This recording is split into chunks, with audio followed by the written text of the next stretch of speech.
கேதார கௌரி காப்பு விநாயகர் துதி. முன் நின்று செய்யுள் முறையாய் புனைவதற்கு என் நின்றருள் செய் எலிவாகன பிள்ளாய் சொற்குற்றமோடு பொருட்குற்றமும் சோர்வு தரும் எக்குற்றமும் வாராமற்கா.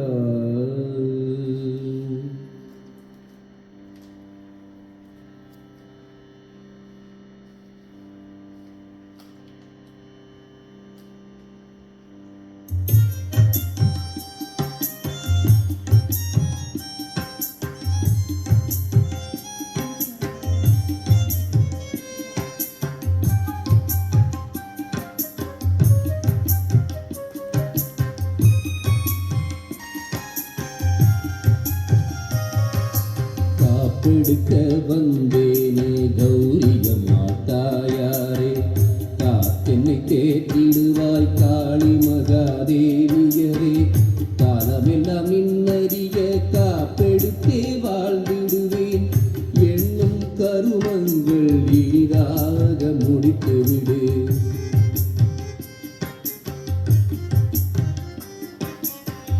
பண்ணும் வினையாவும் பனி போல போக்கிடுவாய், உண்ணும் உணவாக உயிருக்கு உயிராக என்றும் இருந்தே என்னை காத்து வந்திடுவாய். காடும் கடந்து வந்தேன், மலையும் கடந்து வந்தேன்,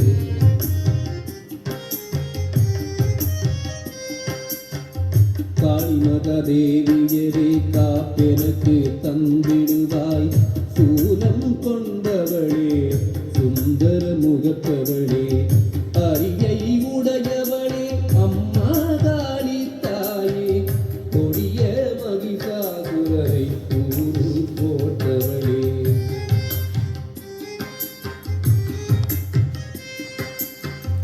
அசுர குணம் யாவும் அழிக்கும் சுடற்கொடியே, சிவனை நினைந்தல்லோ சீர்விரதம் நீ இருந்தாய், பரனை நினைந்தல்லோ பதிவிரதம் நீ இருந்தாய், அரணை நினைந்தல்லோ அம்மா நீ நோன்பிருந்தாய்.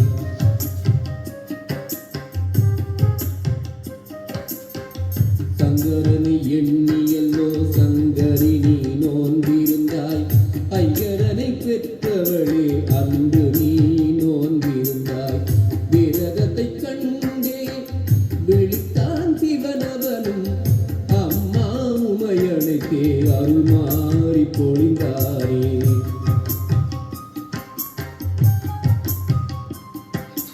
வகையாற்று படலமிதை வழி வழியாய் காட்டிடுவீர், நெறியறியாதிகை கோர்த்து நெறிமுறையை காட்டிவிடு.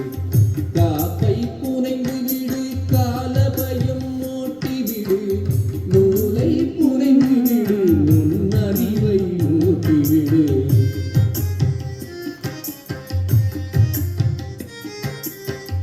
வல்லமையை தந்து விடு, வையகத்து வாழவிடு, காளி மகாதேவியரே காப்பருளும் தேவியரே, காப்பை புனைபவளே காப்பாயிருப்பவளே, நாடு செழிக்கவென்று நற்காப்பு அருளும் அம்மா.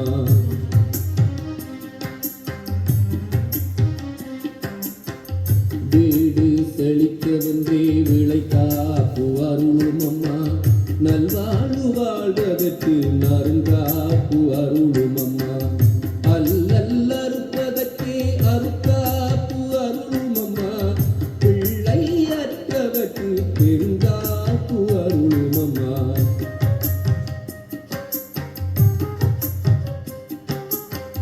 பூமணியே மாமணியே புனிதவதி தாயவளே, நான் விரும்பும் காப்பை நலமுடனே தாரும் அம்மா, கல்வி சிறப்பதற்கு கலைமகளே வா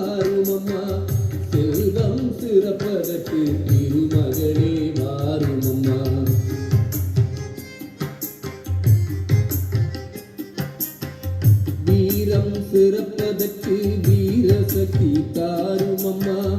பாட்டுடை தலைவியரே பராசக்தி தாயவரே, ஏட்டுடை தேவியரே எல்லாம் மிகு வல்லவையே, காப்பெடுக்க வந்தேனம்மா கனிவுடனே பாரும் அம்மா.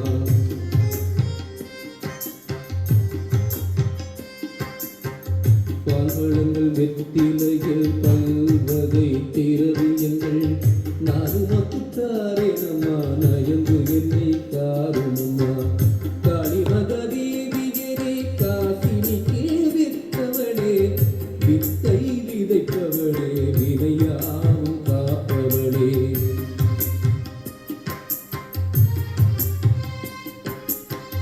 புத்தால் வாழ்ந்திடுவோம் எல்லாம் உமதருளே, காசினியில் வேற்றுமையை கலப்பொழுவே மாற்றிவிட்டால் பேசலின்றி வாழ்ந்திடுவோம். ஏற்று புகழ் தேவியரே, காப்பெனக்கு போட்டுவிட்டால் கல் மனது விலகிடும்.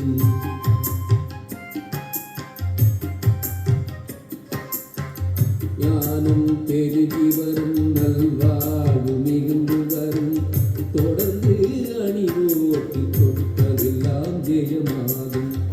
இசைந்து அணிவோர்க்கு நினைத்ததெல்லாம் ஈடேறும், நம்பி அணிவோர்க்கு நல்லதெல்லாம் பெருகி வரும்.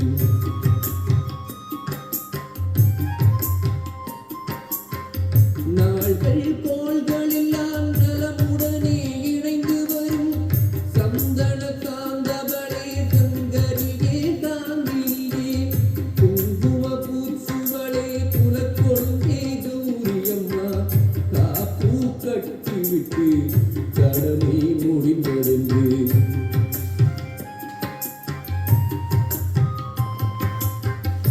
ஏக்கம் மிக விட்டு எறும்புமே இருந்தறிவேன், நாளும் பொழுதுமெல்லாம் நல்காப்பு கட்டதனில் பூவும் நீருமிட்டு போற்றி வணங்கிடுவேன். காலை பொழுதெழுந்து காப்பதனில் விழித்திடுவேன்.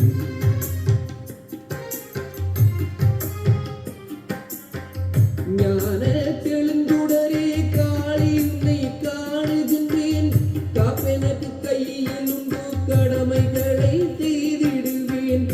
ஏற்பவரை கண்டால் எரிமலை போக்கரண்டிடுவேன், தீமை பெயரெதுவும் தெரியாமல் செய்கையிலே.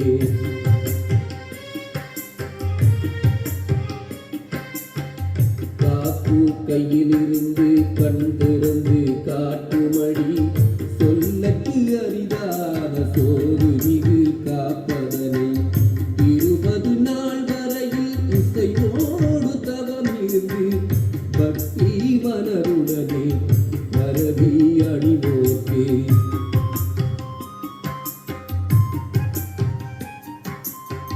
சித்தியெல்லாம் தந்தருள்வாள் சீர் பெருகு கௌரியவள், முக்திக்கு வழியும் உண்டு முக்கால உணர்வும் உண்டு.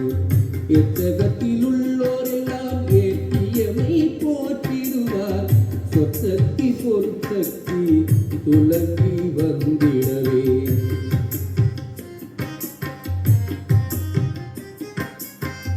பக்தத்தி எல்லாம் அருள்வாள் கௌரியவள், கௌரி காப்பதனை காலம் தவறாமல் முறையாய் அணிந்து வர, முன்வினைகள் நீங்கி வர, ஞானம் ஓங்கி வர, நல்லறிவு புலங்கி வர.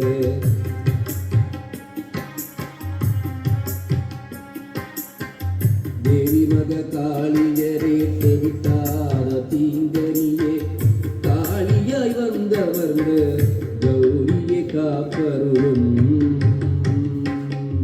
This is how local நம ஓம் ஏகதந்தாய நம, ஓம் கபிலாய நம, ஓம் கஜகர்ணாய நம, ஓம் லம்போதராய நம, ஓம் விகடாய நம, ஓம் விக்னராஜாய நம, ஓம் விநாயகாய நம, ஓம் துமகேதுவே நம, ஓம் கணாத்தேஸ்வரியே நம, ஓம் பாலச்சந்திராய நம, ஓம் வக்ரதுண்டாய நம, ஓம் சூர்பகர்ணாய நம, ஓம் ஹேரம்பாய நம, ஓம் ஸ்கந்த பூர்வஜாய நம, ஓம் மகா கணபதியே நம. பாப்பா நீ போய் போடு. நீ சாமி மேலே போடுங்க. முடியெல்லாம் கொஞ்சம் தள்ளி மூஞ்சில இருந்து. கேசவாய நம, ஓம் ருத்ராய நம, ஓம் சங்கராய நம, ஓம் கங்காதராய நம, ஓம் நீலகண்டாய நம, ஓம் நாராயண நம, ஓம் கிருஷ்ணாய நம, ஓம் பத்மநாபாய நம, ஓம் ஈசாந்தியா நம, ஓம் கைலசவாசாய நம, ஓம் திரிசூலாய நம, ஓம் மழுவேந்திராய நம, ஓம் மானேந்திராய நம, ஓம் சிவாய நம, ஓம் சதாசிவாய நம, ஓம் அச்சுதாய நம, ஓம் நிர்மலாய நம, ஓம் அரூபாய நம, ஓம் ஆனந்தரூபாய நம, ஓம் கோவிந்தாய நம, ஓம் சூலபாணியே நம, ஓம் சிவபூசாய நம, ஓம் காலகண்டாய நம, ஓம் கபாலமூர்த்தியே நம, ஓம் பரமகுருவே நம, ஓம் சாந்தரூதே நம, ஓம் மார்க்கண்டாய நம, ஓம் திரிபுரதகனாய நம, ஓம் தாமோதராய நம, ஓம் பார்வதி பிராணேசாய நம, ஓம் சர்க்குருவாய நம, ஓம் நந்திகேஸ்வராய நம, ஓம் கேதாரீஸ்வராய நம. என்னாச்சு? என்ன சொல்லிட்டா?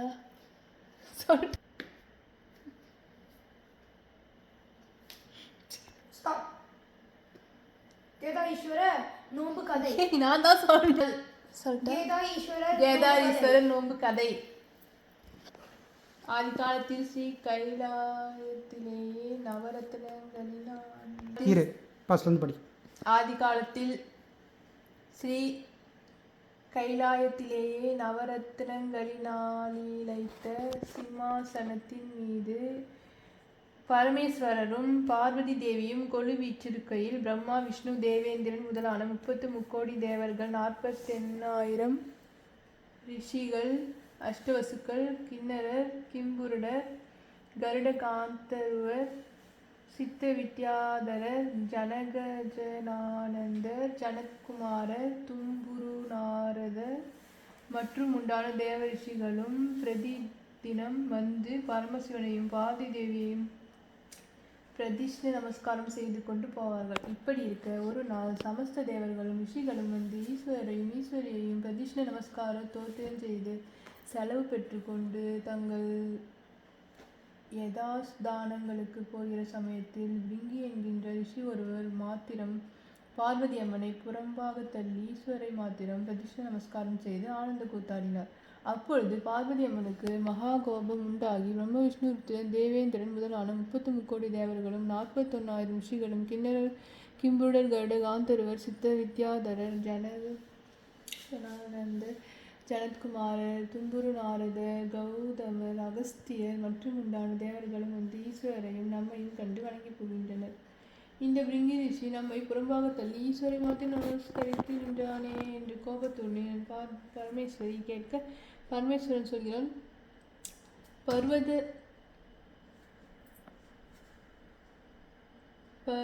பர்வத ராஜகுமாரியே, பிருங்கி ரிஷி பாக்கியத்தை கோரியவன் அல்ல, மோட்சத்தை கோரியவனானபடியால் எம்மை மாத்திரம் பிரதிஷ்ட நமஸ்காரம் செய்தான் என்று சொல்ல பரமேஸ்வரி பிருங்கி ரிஷியை பார்த்து, ஓய் பிருங்கி ரிஷியே, உன் தேகத்திலே இருக்கிற இரத்த மாமிசம் நம்முடைய கூறாச்சிதே, அவைகளை நீ கொடுத்துவிடு என்று சொல்ல அப்பொழுது பிருங்கி ரிஷி தன் சரீரத்தில் இருந்த இரத்த மாமிசத்தை உதறிவிட ஈஸ்வரி தன்னுடைய கூறாகிய இரத்த மாமிசத்தை எடுத்துக்கொள்ள பிறகு பிருங்கி மகாரிஷி நிற்க முடியாமல் அசத்தனாயிருப்பதை பார்த்த பரமேஸ்வரன், பிருங்கி மகாரிஷியை ஏன் அசத்தனானா என்று கேட்க பிருங்கி பரமனை வணங்கி, பரமேஸ்வரா, அம்பிகையை நீக்கி தங்களை மட்டும் வணங்கியதால் அம்பிகை கோபித்து அடியேனுக்கு அளித்த தண்டனை இது என்று கூற பரமேஸ்வரன் மனமிறங்கி ஒரு தண்டனை கொடுக்க பிருங்கி மகரிஷி தண்டனை ஒன்றிக்கொண்டு மறுபடியும் பரமேஸ்வரை நமஸ்கரித்து விட்டு ஆசிரமத்திற்கு எழுந்தள்ளினார்.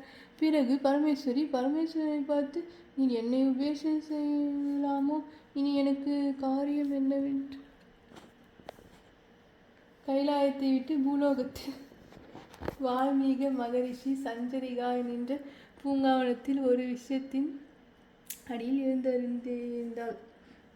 அத்திசையில் 12 ஆண்டு மழையின்றி உலர்ந்து வாடியும் இருந்த விருஷங்கள் எல்லாம் துளித்து தழைத்து புஷ்பித்து காய்த்து பழுத்து இன்னும் அநேக பூச்செடிகள் எல்லாம் மல்லிகை முல்லை கோங்கு இருவாசி மந்திராரை பாரிஜாதம் சண்பகம் சிறுமுல்லை புன்னை பாதிரி வில்வம் பத்தி துளபம் மற்றும் உண்டான சகல ஜாதி புஷ்பங்கள் விஸ்தாமராய் புஷ்பித்து பரிமளித்து சுற்றிலும் 4 யோசனை தீரனும் பரிமளம் வீசினது. அந்த சமயத்தில் வால்மீக மகரிஷி தம் பூங்காவனத்தை பார்த்து அதிசயப்பட்டு 12 வருஷம் மழை இல்லாமல் உலர்ந்திருந்த விருட்சங்களெல்லாம் இப்போது துளித்து புஷ்பித்து காய்த்து பழுத்திருக்கின்றன. ஆச்சரியம் என்னவோ தெரியவில்லை என்று மனதில் நினைத்து கொண்டு பூங்காவனத்திற்கு வந்தார்.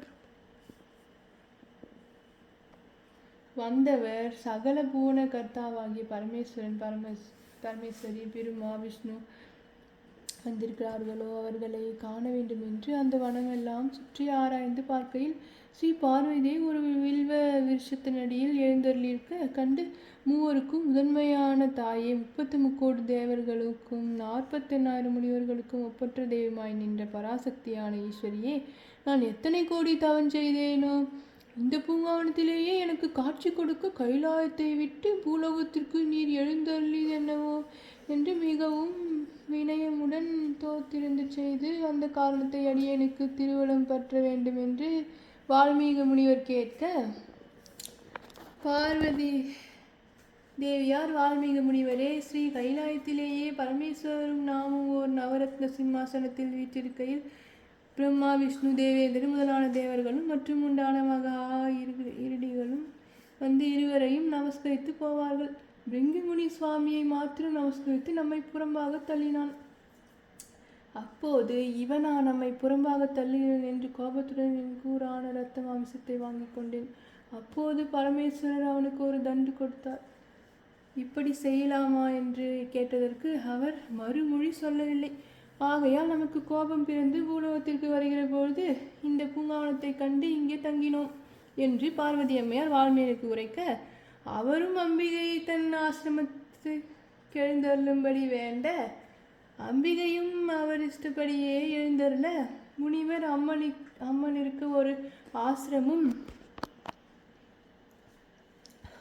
ஒரு நவரத்ன சிம்மாசனமும் உண்டு பண்ணி அந்த சிம்மாசனத்தின் மீது எழுந்தருளின பின் பரமேஸ்வரி வால்மீக முனிவரை பார்த்து, ஓ தபசியே, இந்த பூலோகத்தில் நான் ஒரு விரதம் அனுஷ்டிக்க வேண்டும். நூதனமும் மேலாதனமான விரதம் ஒன்றிருக்குமாயின் அதை எனக்கு சொல்ல வேண்டும் என்று கேட்க, வால்மீக முனிவர் தொழுது, தாயே, லோகமாதாவே, அபிராமியே, திரிபுர சம்மாரி, சிவகாமி, கௌரவ கைலாசவாசகி, விபூதி ருத்தாசி, முத்திரி, கிருபானந்தி, வேதஸ்வரூபி, உம்முடைய சந்நிதானத்தில் அடியேன் ஒரு விண்ணப்பம் செய்கிறேன். கோபம் இல்லாமல் கேட்டு திருவுள்ளம் பற்ற வேண்டும் என்று சொல்ல, அதென்னவென்று அம்பிகை கேட்க, ஜெகதே, இந்த பூலோகத்தில் ஒவ்வொருவருக்கும் தெரியாத ஒரு விரதம் உண்டு. அந்த விரதத்திற்கு கேதாரீஸ்வரர் நோன்பென்று பெயர். அதை இதுவரையில் யாரும் அனுஷ்டிக்கவில்லை. நீர் அந்த விரதத்தை அனுஷ்டித்தால் இஷ்ட சித்தியாகும் என்று சொன்னார். அதை பரமேஸ்வரி கேட்டு, அந்த விரதம் எக்காலத்தில் எவ்விதமாக அனுஷ்டிக்க வேண்டும் என்பதை விவரமாய் சொல்ல வேண்டும் என்று கேட்க, வால்மீகர் சொல்லுகிறார்.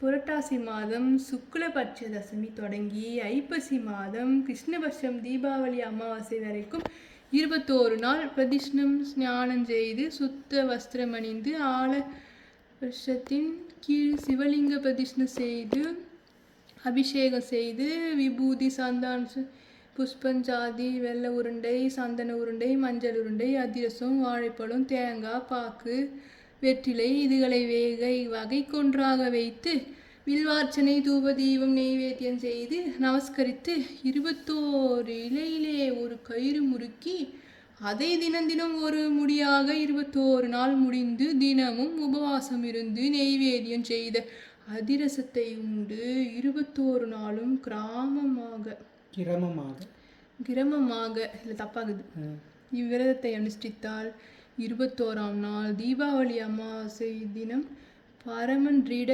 பவாகனருடராய் காட்சியளித்து கேட்ட வரத்தை கொடுப்பார் என்று வால்மீகர் சொல்ல கேட்ட அம்பிகை மகிழ்ந்து அதே பிரகாரம் ஐப்பசி மாதம் சுக்லபட்சம் தசமி முதல் அமரபட்சம் சதுர்த்தசி அமாவாசை வரை 21 நாளும் வால்மீகர் தெரிவித்தபடி நியம நிஷ்டையிலும் உபவாசம் இருந்து விரதம் அனுஷ்டிக்க பரமேஸ்வரின் விரதத்திற்கு மகிழ்ந்த பரமன் தேவகணங்கள் புடைசூழ காட்சியளித்து இடபாகத்தை பரமேஸ்வரிக்கு கொடுத்து அர்த்தநாரீஸ்வராக கைலாயத்தில் எழுந்தருளி வீற்றிருந்தார்.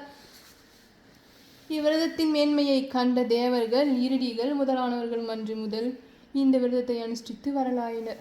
தேவக்கன்னியர் அவ்விரதத்தை கங்கை கரையில் அனுஷ்டிப்பதை பூலோகத்தில் ஒரு அரசனுடைய குமார்த்திகளான புண்ணியவதி, பாக்கியவதி எனும் இரு பெண்கள் தன் தகப்பன் நாடு நகரிலிருந்து பயனாய் விவாகமாகாத கன்னியர் கங்கை கரை வர அச்சமயம் தேவக்கன்னியரிடம் புசனையை கண்டு அதன் விபரம் அறிந்து தேவமங்கையர் கொடுத்த நோன்பு கயிற்றையும் பிரசாதத்தையும் பெற்று வீட்டிற்கு போக, வீடு அடையாளம் தெரியாமல் குச்சி வீடு மாட மாளிகையாக மாறி அஷ்ட ஐஸ்வர்யம் பெருகிருக்கும் புதுமையை கண்டு ஆச்சரியமடைந்து நிற்கையில் தகப்பன் தனது குமார்த்திகளை அழைத்துச் சென்று சுகமே வாழ்ந்து வரும் நாளில் ராஜகிரி அரசன் புண்ணியவதியையும் அழகாபுரி அரசன் பாக்கியவதியையும் மணந்து தம் பகுதிகளுக்கு சென்று புத்திர பாக்கியத்துடன் வாழ்ந்து வந்தனர். இங்கனம் வாழ்ந்து வரும் நாளில் பாக்கியவதி தன் கையில் இருந்த நோன்பு கயிற்றை அவரை பந்தலின் மேல் போட்டு மறந்து போனதின் விளைவாக பாக்கியவதியின் நாட்டை வேற்று கைப்பற்றி கொண்டு இவர்களை ஊரை விட்டு துரத்திவிட்டான். பாக்கியவதியும் அவள் புருஷனும் நித்திய தரித்திரர்களாகி உண்ண உணவும் உடுக்க உடையுமின்றி இருக்கையில் நோன்பு கயிறு அவரை பந்தலில் இருந்ததால் அவரைக்காய் மிகுதியாக காய்க்க பாக்கியவதி அந்த அவரைக்காய்களை சமைத்து புசித்து ஜீவித்து வந்தனர். இப்படி இருக்கையில் ஒரு நாள் பாக்கியவதி தன் குமாரனை அழைத்து, அப்பா, நாம் நாடு நகரமிருந்து உண்ண உணவுக்கும் உடுக்க ஆடைக்கும் கஷ்டப்பட்டு கொண்டிருக்கிறோம். ஆகையால் நீ ராஜகிரி போய் உன் பெரிய தாயான புண்ணியவதி சகல ஐஸ்வர்யத்துடன் வாழ்வதால் அவளிடத்தில் நம்முடைய தற்கால நிர்வாகத்தை தெரிவித்து கொஞ்சம் திரவியம் கேட்டு வாங்கி கொண்டு வா என்று சொல்லி கட்டமது கட்டி கொண்டு கொடுத்து வழிகூட்டி அனுப்பினாள். அந்த பிள்ளை ராஜகிரிக்கு போய் தன் பெரிய தாயாரை கண்டு தங்கள் வர்த்தமானங்களை சொல்ல தாபரியப்பட்டு பிள்ளை 4 நாள் வச்சிருந்து அதுக்கப்புறம் சில வஸ்திரங்களும் ஆபரணம் திரவிய முடிப்பும் கட்டமுது கட்டி கொடுத்து அனுப்பினாள். அதை வாங்கி கொண்டு சில தூரம் ஒரு குளக்கரையில் மூட்டையை வைத்துவிட்டு கட்டமுது சாப்பிடுகிற சமயத்தில் மூட்டையை கருடன் எடுத்துக்கொண்டு போய்விட்டது. அது கண்ட சிறுவன் மனஸ்தாபப்பட்டு மீண்டும் பெரிய தாயாரிடம் சென்று நடந்ததை சொல்ல அவள் விசனப்பட்டு மறுபடியும் சில திரவியம் கொடுத்து அனுப்பினாள்.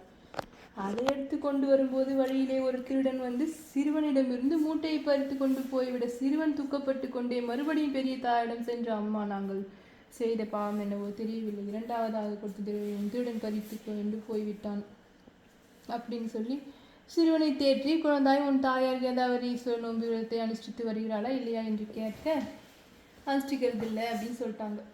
முன்னே நோற்ற கயிறையும் அவரை பந்தலின் மேல் போட்டு விட்டால் அன்று முதல் இவ்வித கஷ்டங்கள் எல்லாம் வந்ததென்று தெரிகிறது என்று கூறினார்.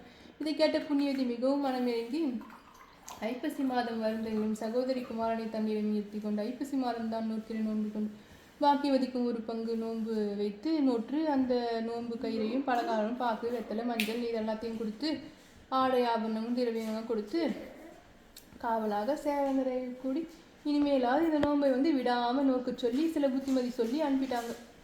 பெரிய தாயாரிடம் விடை பெற்று வரும்போது முன்னே வழியில் பறித்து போன திருடன் திரவியத்தை கொடுத்து சென்றான். கருடனும் மூட்டையை கொண்டு போட்டுவிட்டு, உன் தாய் கேதாசுரி நோன்பு விரதத்தை விட்டு விட்டதனாலேயே இவ்விதம் வந்தது, இனிமேல் பயபக்தியுடனே நோன்பு நோக்க சொல் என்று சத்தம் உண்டாக சிறுவன் ஆச்சரியப்பட்டு பயபக்தியோடும் சந்தோஷத்தோடும் தன் வீட்டுக்கு தாயின் கையில் பெரிய தாயாரால் கொடுக்கப்பட்ட நோன்பு தோரணத்தையும் பலகாரத்தையும் கொடுத்து நடந்த எல்லாம் சொல்லி கேட்ட பாக்கியவதி, மெய்தான், என் அகங்காரம் கேட்டேன் என்று சொல்லி ஸ்நானம் செய்து கேதாரீஸ்வரரை நமஸ்காரம் செய்து கயிற்றை வாங்கி கட்டி கொண்டாள். அந்நாளிகைக்கே தங்கள் பட்டினத்தை பிடுங்கிக் கொண்ட அரசன் பட்டணத்தையும் யானை, சேனை, பரிவாரம், பண்டி, பண்டாரம் பலையும் பகுதியும் கொடுத்து போய்விட்டான். பிறகு முன்போலவே பாக்கியவதிக்கும் அஷ்ட ஐஸ்வர்யம் உண்டாகவே தான் முன் நோக்க தவறினபடியால் கேதாரீஸ்வரர் வறுமையை தந்தார் என்று அறிந்து அன்று முதல் நோன்பை கைப்பற்றியதால் சகல சம்பத்தும் பெருகி சுகபோதத்தோடு வாழ்ந்து வந்தனர். ஆதலால் இப்பூலோகத்தில் கேதாரி விரதத்தை மனப்பூர்வமாக விரும்பி செய்பவர்களுக்கு பரமேஸ்வரன் சகல செல்வங்களையும் அனுகரிப்பார். அன்பர்கள் இந்த நோன்பை பக்தி வினயத்தோடு செய்து சுகசேமங்களை அடைந்து மேன்மையாக வாழ்வீர்களாக. ஐயோ